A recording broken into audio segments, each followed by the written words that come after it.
A Bíblia diz no livro de Marcos, no capítulo 1, nos versículos de 1 a 45, princípio do Evangelho de Jesus Cristo, Filho de Deus. Então, começaremos hoje o estudo do Evangelho de Marcos. Mas o primeiro versículo já fala, princípio do Evangelho de Jesus Cristo.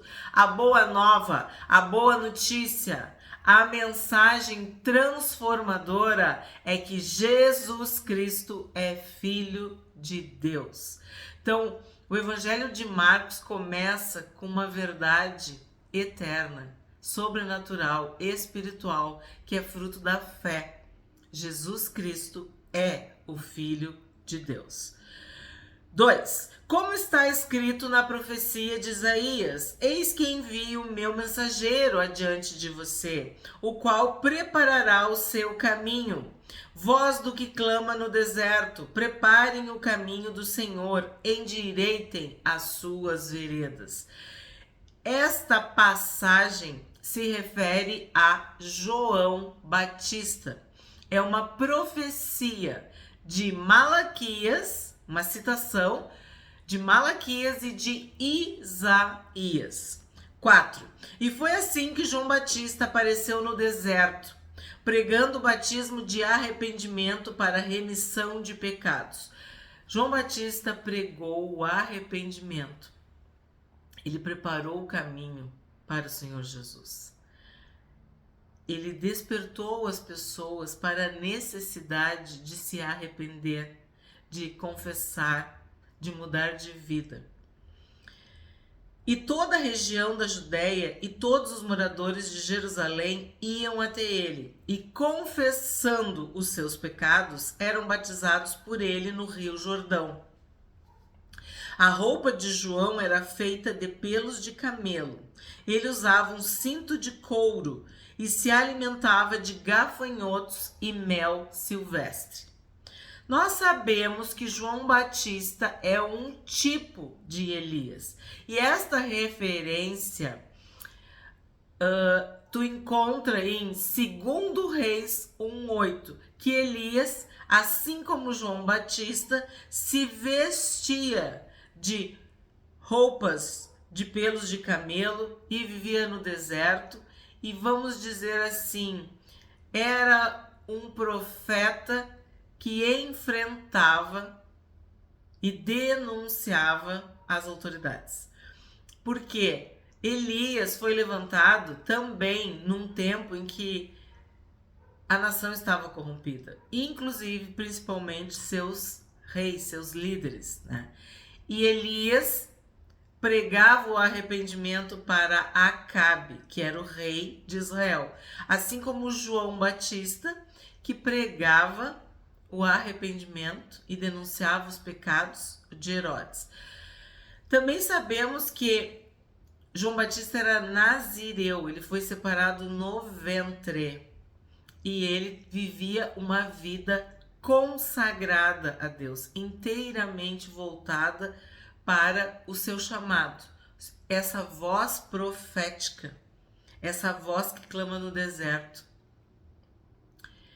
que era para endireitar as suas veredas, endireitar os seus caminhos, mudar de vida, se arrepender dos seus pecados. Essa era a mensagem de João Batista. 7. E João pregava dizendo: depois de mim vem aquele que é mais poderoso do que eu, do qual não sou digno de, curvando-me, desamarrar as correias das suas sandálias. Eu batizei vocês com água, ele, porém, os batizará com o Espírito Santo.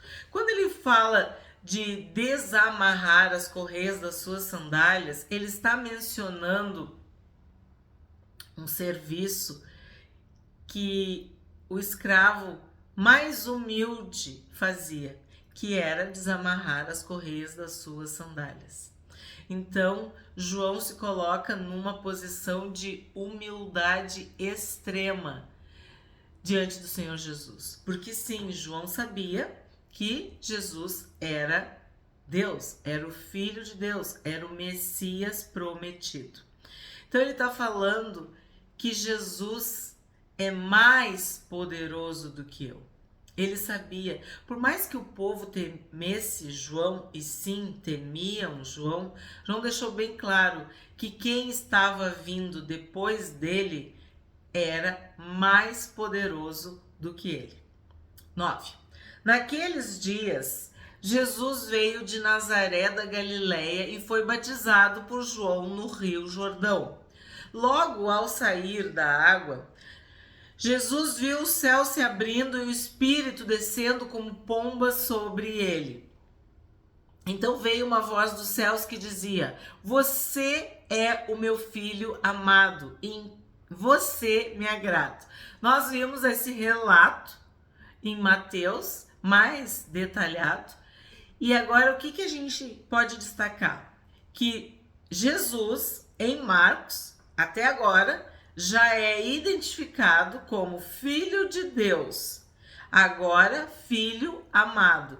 E Jesus Cristo, a palavra Cristo, é a palavra grega para Messias, que é a palavra hebraica, ungido. Então, Jesus é o ungido. Jesus é o Messias. Jesus é Filho de Deus. Jesus é um filho amado. Jesus viu o céu se abrindo. Logo ao sair da água, Jesus viu o céu se abrindo e o Espírito descendo como pomba sobre ele. Então este momento é emblemático, é significativo na vida do Senhor Jesus. Porque após o batismo, ele vai começar o seu ministério. E esta voz, né, é a voz de Deus, a voz dos céus. Você é meu filho amado. É o Pai que está identificando, que está dando o reconhecimento de que Jesus é filho dele. 12. E logo o Espírito conduziu Jesus ao deserto, onde ficou durante 40 dias, sendo tentado por Satanás. Estava com as feras e os anjos o serviam. Se tu prestou atenção, então, Jesus, João Batista, aí depois o Espírito Santo, o Pai do céu, o Pai Celestial, quer dizer, Deus, e agora ele vai ter que enfrentar Satanás. E fala em Marcos das feras e dos anjos. Então aqui nós temos todas as dimensões, vamos dizer assim, até este versículo. Ele é filho de Deus, então Deus é o pai dele. O Espírito desceu sobre ele. Então, ele era cheio do Espírito Santo. Ele teve o seu precursor, antecessor, que era João. Isso é muito importante. Ele foi tentado por Satanás. Estava entre feras e os anjos o serviam. Então, tu imagina a complexidade de tudo isso. Para que ele foi para o deserto? Para ser tentado. E a Bíblia diz que ele foi tentado em todas as tentações. E ele não cedeu, ele não caiu. E por isso ele pode nos socorrer, nos fortalecer e nos sustentar nas nossas tentações. 14. Depois de João ter sido preso, Jesus foi para a Galileia, pregando o evangelho de Deus. Ele dizia: o tempo está cumprido e o reino de Deus está próximo. Arrependam-se e creiam no evangelho. Então, nós vimos em Mateus o reino dos céus. E eu falei para vocês que isso era uma peculiaridade de Mateus. Agora, em Marcos, nós vamos ver reino de Deus. O reino de Deus.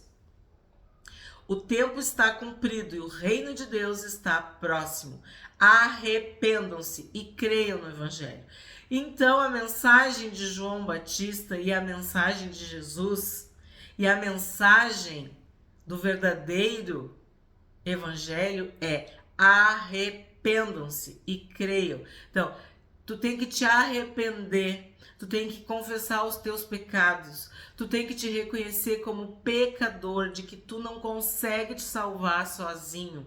Tu tem que crer. O que é crer? É ter fé, é confiar, é entregar, é acreditar, é seguir a Jesus. Crer no Evangelho, obedecer a palavra de Deus, ter fé. Então essa é a mensagem. E aqui ele diz, está próximo. O tempo está cumprido e o reino de Deus está próximo. Nós devemos entender que o reino de Deus se acerca de nós, que nós ainda podemos buscar a Deus enquanto Ele está perto, enquanto Ele está próximo. 16. Caminhando junto ao mar da Galileia, Jesus viu os irmãos Simão e André, que lançavam a rede ao mar, porque eram pescadores. Jesus lhes disse: venham comigo e eu farei com que sejam pescadores de gente. Então eles deixaram imediatamente as redes e o seguiram. Pouco mais adiante, Jesus viu Tiago, filho de Zebedeu, e João, seu irmão, que estavam no barco consertando as redes. E logo os chamou, e eles seguiram Jesus, deixando seu pai Zebedeu no barco com os empregados. Então, Jesus chama 4 pescadores de peixes, para se tornarem pescadores de pessoas, pescadores de gente. Eles vão agora seguir a Jesus. E é muito forte. Eles deixaram imediatamente as redes e o seguiram. Eles atenderam ao chamado do Senhor Jesus. E o caso de Tiago e João envolveu mais, porque eles deixaram o barco, as redes, o pai e os empregados. Então, quando Jesus nos chama, a cada um de nós cabe uma renúncia ou algumas renúncias. Nós precisamos abrir mão de alguma ou de algumas coisas para seguir Jesus, porque ele tem que ser o primeiro lugar na nossa vida. E esta renúncia, ela é imediatamente. Tu tem que te entregar totalmente ao Senhor Jesus. E esses 4 fizeram isso.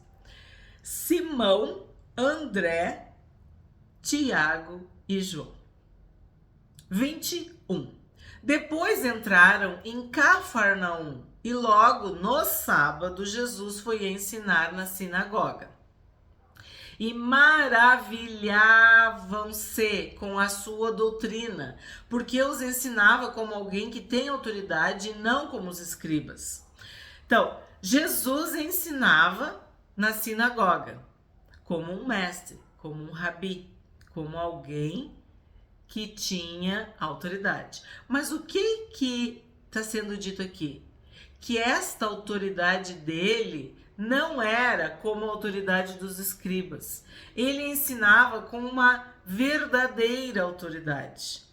Ele vivia o que pregava e ele pregava o que vivia. E isso te dá uma autoridade. Isso faz com que as pessoas te respeitem, te admirem, te considerem, te honrem.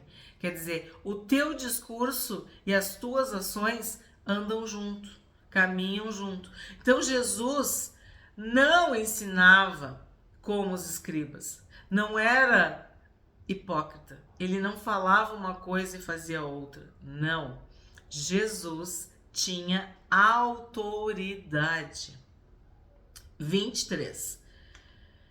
E logo apareceu na sinagoga um homem possuído de espírito imundo, o qual gritou: o que você quer conosco, Jesus Nazareno? Você veio para nos destruir? Sei muito bem quem você é, o Santo de Deus. Então, o homem possuído de um espírito imundo sabia quem era Jesus. Óbvio, Jesus é Deus. Jesus estava com Deus no céu. 1/3 dos anjos se rebelaram, seguiram Satanás. São anjos caídos, anjos maus, espíritos imundos. E eles sabem muito bem quem é Jesus, quem é o Cristo.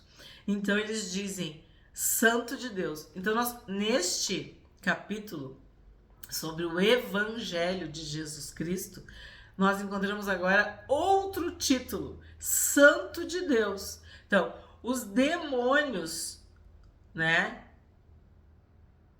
reconhecem. E aqui também nós temos Jesus Nazareno, mais um título de Jesus. Mas Jesus o repreendeu, dizendo, cale-se e saia desse homem. Nós já falamos também sobre isso, a importância de tu usar o nome do Senhor Jesus para amarrar, repreender e expulsar o mal, os demônios. E aqui o que o Senhor Jesus está fazendo? Ele está repreendendo e mandando o demônio se calar, parar de falar. Como a gente diria aqui, não alerta os gansos. Então o espírito imundo, agitando-o violentamente e gritando em alta voz, saiu dele.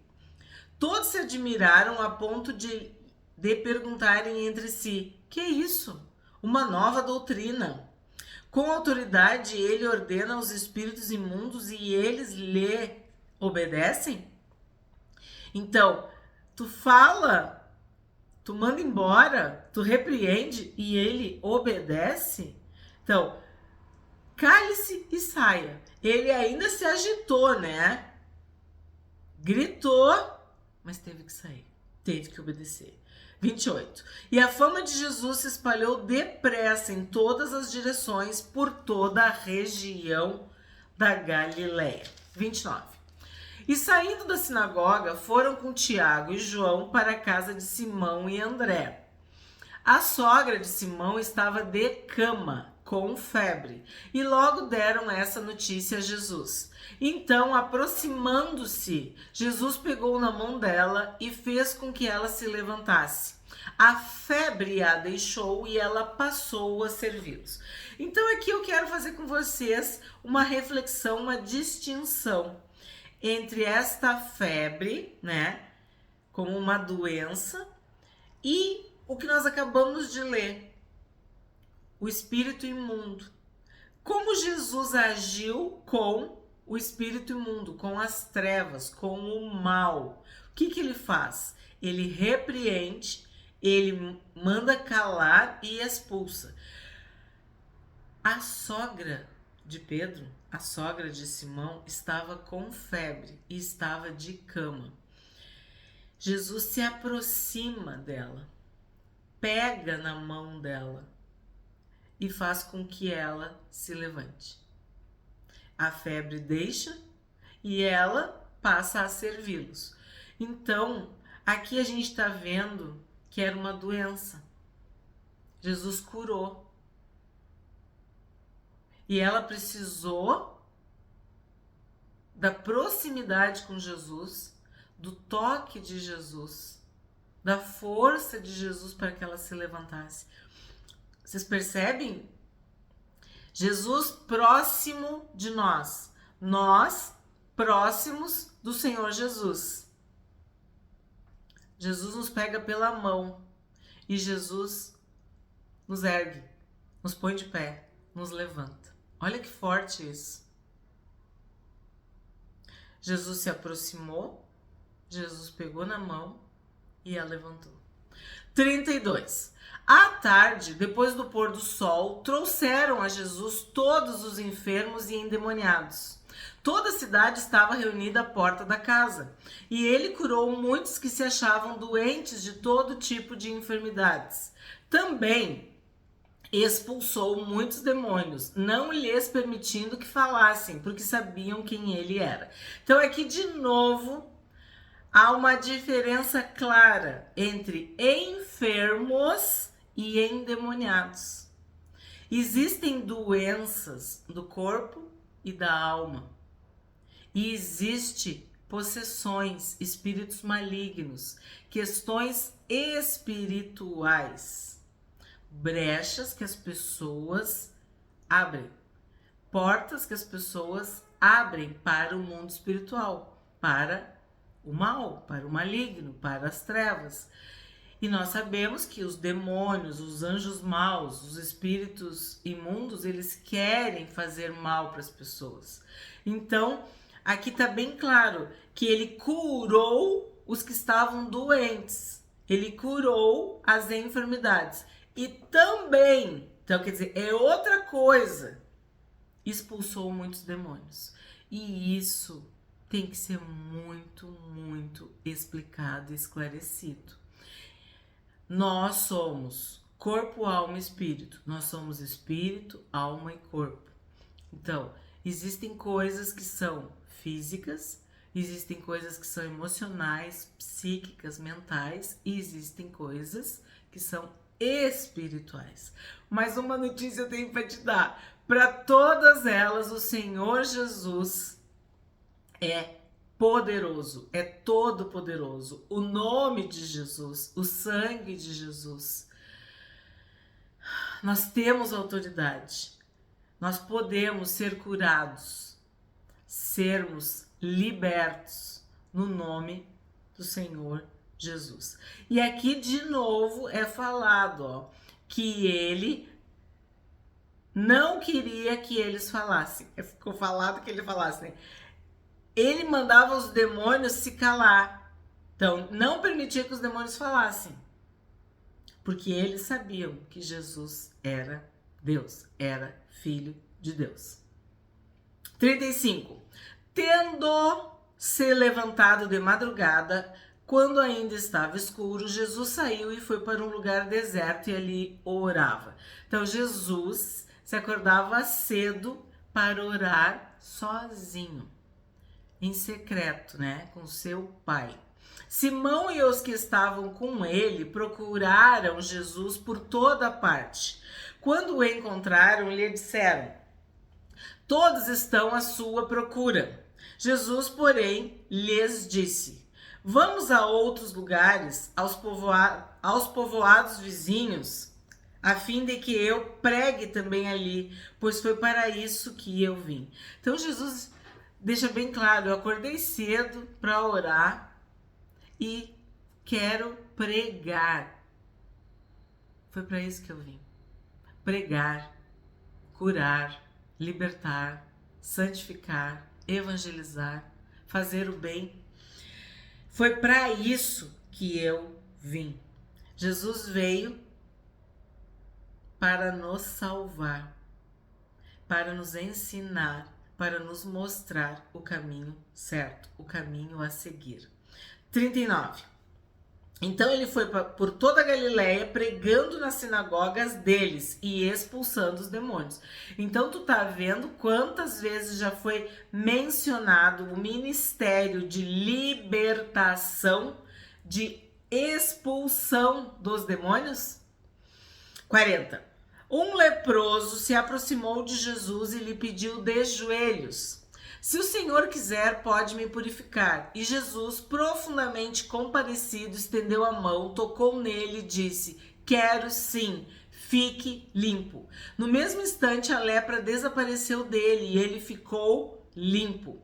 E advertindo-o severamente, logo despediu e lhe disse: olhe, não conte nada a ninguém, mas vá, apresente-se ao sacerdote e ofereça, pela sua purificação, o sacrifício que Moisés ordenou, para servir de testemunho ao povo. Mas, tendo ele saído, começou a proclamar muitas coisas e a divulgar a notícia, a ponto de Jesus não poder mais entrar publicamente em nenhuma cidade. Por isso, permanecia fora, em lugares desertos, e de toda parte vinham ao encontro dele. Havia um tempo, o Senhor Jesus tinha que seguir o cronograma, o passo a passo, como que as coisas deveriam acontecer. Ele não deveria antecipar e nem precipitar nada. Por isso ele falava para as pessoas não divulgarem, né? Não comentarem, porque a fama dele já estava grande. Imagina se tu fizesse uma propaganda. Mas a pessoa, na sua alegria, ela proclamava, ela contava, ela divulgava a notícia. Então, o que a gente vê aqui? Jesus se aproximou, um leproso se aproximou de Jesus. Jesus se aproxima do leproso, o leproso se aproxima de Jesus. E nós sabíamos que havia uma distância, mas Jesus não está preocupado com isso. Ele tem um diálogo com o leproso. E ele, movido de compaixão, profundamente compadecido, ele cura o leproso. E depois, como Jesus veio para cumprir a lei e os profetas, ele manda que o leproso ou o ex-leproso se apresente ao sacerdote, cumprindo a lei.